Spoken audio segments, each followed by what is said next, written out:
एक छोटे से कस्बे में 12 वर्षीय अर्जुन रहता था। उसकी आंखों में बड़े बड़े सपने थे। वह पढ़ लिख कर अधिकारी बनना चाहता था ताकि अपने गांव की तस्वीर बदल सके। लेकिन गरीबी ने उसके सपनों को जकड़ रखा था। उसके पिता बीमार रहते थे और घर की जिम्मेदारी मां के कंधों पर थी।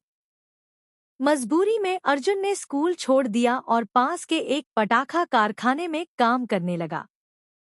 सुबह सूरज निकलने से पहले वह घर से निकल जाता और देर शाम थका हुआ लौटता। उसके हाथों में किताबों की जगह बारूद की धूल और छाले दिखाई देते थे। एक दिन उसी रास्ते से उसके पुराने स्कूल के शिक्षक दयाशंकर जी गुजरे।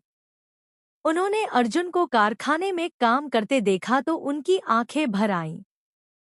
उन्होंने मालिक से बात की और अर्जुन से पूछा, बेटा, तुम्हें यहाँ देखकर दुख हो रहा है? तुम तो पढ़ाई में सबसे आगे थे। अर्जुन ने सिर झुकाकर कहा, गुरुजी, पेट की भूख किताबों से नहीं मिटती। अगर मैं काम नहीं करूंगा तो घर कैसे चलेगा? शिक्षक ने उसकी बात सुनी, लेकिन हार नहीं मानी। उन्होंने गांव के कुछ लोगों और समाज सेवियों से मिलकर अर्जुन की पढ़ाई और परिवार की मदद का इंतजाम किया। कई लोगों ने पहले मना कर दिया। कुछ ने कहा, एक बच्चे से क्या फर्क पड़ जाएगा? तब दयाशंकर जी ने मुस्कुराकर कहा, फर्क एक बच्चे से नहीं, एक निर्णय से पड़ता है। अगर आज हमने इसे कारखाने से निकालकर स्कूल पहुंचा दिया, तो कल यह न जाने कितनों की जिंदगी बदल देगा। कुछ ही दिनों में अर्जुन फिर से स्कूल लौट आया। उसने दिन-रात मेहनत की।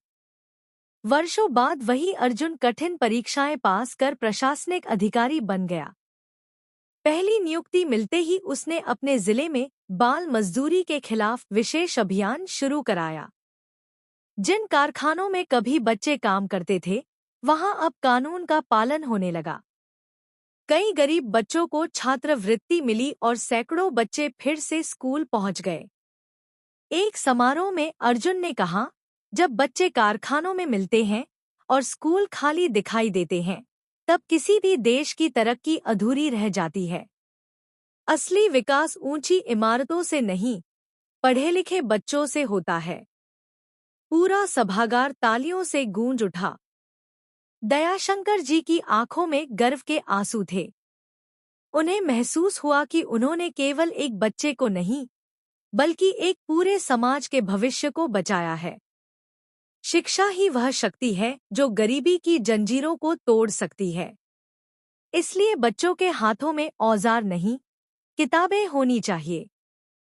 जिस देश के विद्यालय आबाद होते हैं, उसी देश का भविष्य उज्जवल होता है।